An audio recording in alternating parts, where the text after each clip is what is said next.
Hello friends, বর্ণমালী gardening and কুকিংয়ের নতুন একটা ভিডিওতে সকলকে স্বাগত। আমার ছাদ বাগানের কিছু চন্দ্রমল্লিকার ছবি আপনারা দেখছেন। শীতের সময় ছাদ রঙিন করার জন্য এই চন্দ্রমল্লিকার গুরুত্ব অপরিসীম। আমরা যারা শখের বাগানি তাদের জন্য এটাই যথেষ্ট। আমার চন্দ্রমল্লিকা গাছে ৯ করে ৭-৮০০ বেশি ফুল ফোটে। এই প্রস্তুতি আমি প্রতি বছর এই সময় থেকেই নিই। আমি এখানে একটি ফ্ল্যাট টব আর একটি ঝুড়ি নিয়ে নিয়েছি। ঝুড়ির উপর পুরনো বস্তা কেটে দিয়ে নিয়েছি যাতে বালি না বেরিয়ে যায়। এবার কিছু লাল বালি কয়েকবার ধুয়ে টবে নিয়ে নিয়েছি। আমার প্রতিটি কালারের চন্দ্রমল্লিকার মাদার প্ল্যান্ট একটি করে রাখা থাকে। সেখান থেকেই আমি প্রায় 30টি ডগ অর্থাৎ আগা নিয়ে নিয়েছি। আমার থেকে আমার অনেক বাগানি বন্ধু চারা নেয়, তাই আমি এরকম আরেকবার 2টি টবে চারা লাগাবো। আপনারাও এখন থেকে এর প্রস্তুতি শুরু করুন, তাতে শীতের ছাদ বাগান এরাই বেশিরভাগ আলো করে থাকবে। আমি প্রত্যেকটা ডগের নিচের পাতাগুলি ছেঁটে নেব।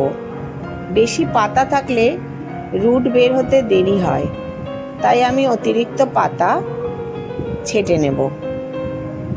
আমি ডগার প্রতিটি নিচের পাতাগুলি আস্তে আস্তে করে ছেঁটে নিচ্ছি। এরপরে একটি কাজ রয়েছে, যাতে এই ডগাগুলো পচে না যায়, নষ্ট না হয়ে যায়, তার জন্য আমি কিছু ব্যবস্থা নেব। একটি পাত্রে আমি ফাঙ্গিসাইড পাউডার জলের মধ্যে 1 চামচ মতো দিয়ে ভালো করে গুলিয়ে নেব এবং সেই সাব পাউডার গোলা জলে আমি প্রত্যেকটি ডগা 2 মিনিট চুবিয়ে রাখবো। এটা হচ্ছে একটা ফাঙ্গিসাইড সাব পাউডার। আমার প্যাকেটেরটা উল্টো করে কাটা হয়ে গেছে। আমি প্রতিটি ডগা এবার এই সাব পাউডার গোলা জলে 2 মিনিট চুবিয়ে রাখবো। চলে এলাম পরের পর্বে। আমার গাছের একটি অ্যালোভেরা পাতা কেটে নিয়েছি আমি। এবার আমি সেই অ্যালোভেরা জেল বার করে নিয়েছি। প্রতিটি ডগায় ওই অ্যালোভেরা জেল লাগিয়ে বালিতে পুঁতে দেবো এইভাবে।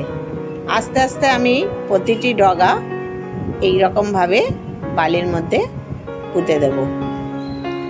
এখন এত গরম গরম করে চারা তৈরি করার কাজ আমরা করতে পারি না, কিন্তু শীতকালীন ছাদ বাগান যখন দেখবেন তখন আর এই কষ্ট থাকবে না।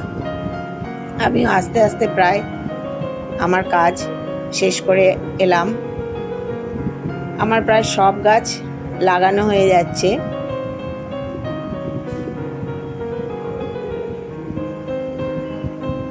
প্রথম পর্যায়ে চারা তৈরির কাজ প্রায় শেষ হয়ে এলো আমার।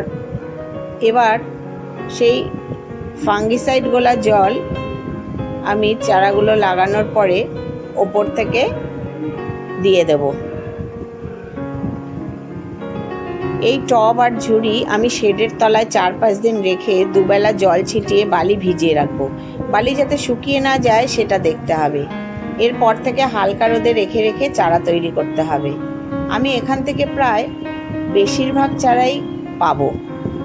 এইভাবে আমার প্রথম পর্যায়ে চারা তৈরির কাজ প্রায় শেষ। কিভাবে এদের বড় করব তা এর পরে দেখাবো। আমার সাথে সহজভাবে চন্দ্রমল্লিকা নিয়ে এগিয়ে চলে আপনারাও এমন সুন্দর চন্দ্রমল্লিকা পাবেন।